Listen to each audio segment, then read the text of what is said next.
¿Cómo ves este panorama, Marcelo? Hola Gustavo, primero que nada, obviamente como decías bien, hay una situación de mucha incertidumbre.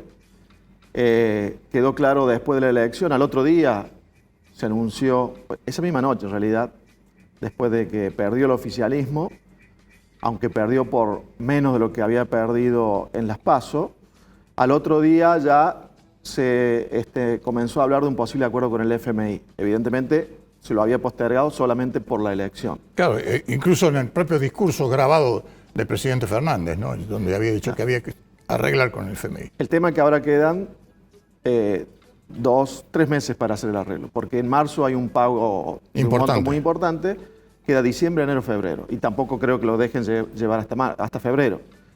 Tratarán de arreglar en diciembre, en enero.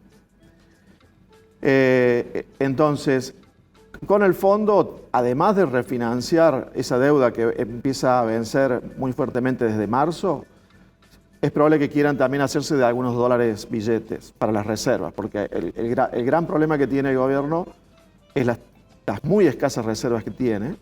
¿No alcanzan para un mes de importaciones?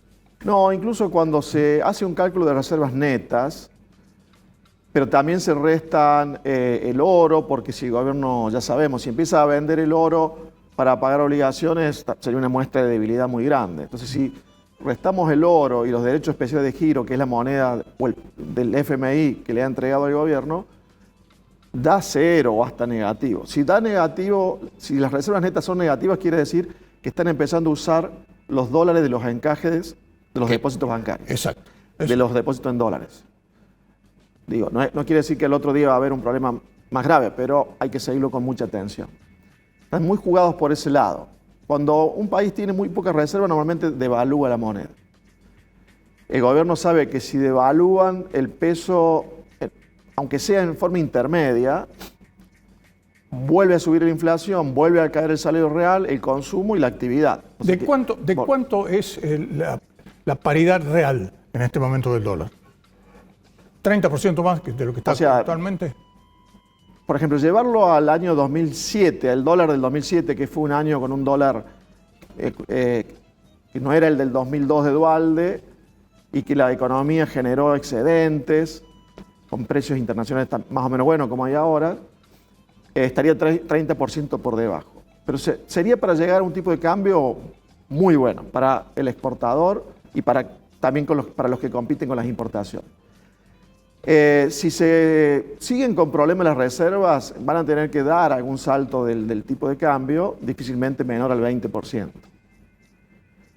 Ahora, ¿qué va a intentar primero el gobierno? Acelerar las mini devaluaciones. Porque sabe que si tiene que dar un salto un poco más brusco, discreto, vuelve la recesión. Exacto. Y va a haber más pobres, y ya estamos en 41% de pobres. Entonces va a tratar de evitarlo con las mini devaluaciones, pero tiene que conseguir dólares. Bueno, ahora van a venir los dólares del trigo, que por suerte van a ser muchos. Ahí en el Hieral. Enseguida lo vamos a tratar con Gustavo Matías este tema. Ya lo hemos estado viendo y va a haber mucho, comparado con otros años, una buena cantidad de dólares por el trigo. Eso el gobierno debe estar pensando, bueno, vamos a enganchar con los dólares del trigo, quizás ya tiramos hasta enero con las reservas. Y la otra cosecha ya viene, Mateo debe saber exactamente, pero supongo que para mayo empezarán a entrar dólares de la cosecha gruesa. O sea que entre enero y abril es cuando podría haber ruidos, aún con un acuerdo con el fondo, y ahí hay que estar mirando cómo están con las reservas, ¿no? Para ver qué puede ocurrir con el dólar. Ahora, el acuerdo con el fondo, perfecto, pero algún anticipo, algo tenemos que poner sobre la mesa, es decir, tenemos que rascar el bolsillo, pero resulta que no hay. Bueno, ahí el gobierno, incluso ha habido algunas informaciones este fin de semana. A la sociedad van a tratar de mostrar de que se está proponiendo un acuerdo que no implica un ajuste fiscal. Sí, seguramente van a gastar menos en subsidios y van a subir las tarifas, pero están pensando en subir las tarifas de acuerdo al nivel de ingresos. O sea, sería como aplicar un adicional del impuesto a las ganancias a través de las tarifas. Bueno, es que es imposible que se siga subsidiando a los ricos en materia de tarifas. Por supuesto. De todas maneras, las tarifas tienen que representar el costo de la energía o del gas o del transporte, de lo que sea, Porque si vos dejas a una gran cantidad de la población con tarifas muy subsidiadas, van a seguir gastando de más. Exacto, digamos. ¿qué es lo que está Entonces, pasando?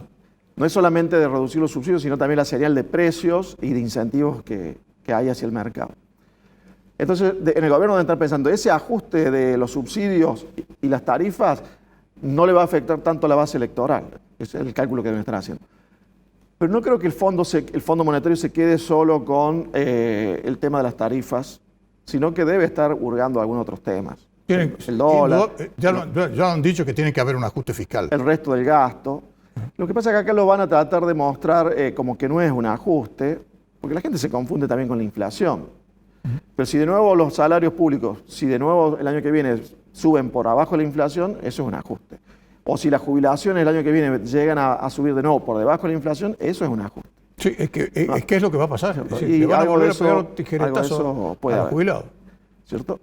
El tema es que sin acuerdo con el fondo, la incertidumbre que generaría sería mucho peor. No, es que estamos en 1900 puntos básicos de riesgo país. Sin Es acuerdo decir, con el fondo- no nos presta nadie. Es todavía más probable que deban devaluar más rápido y Claro, más. ¿Cierto? Así que están, por supuesto, con inconvenientes.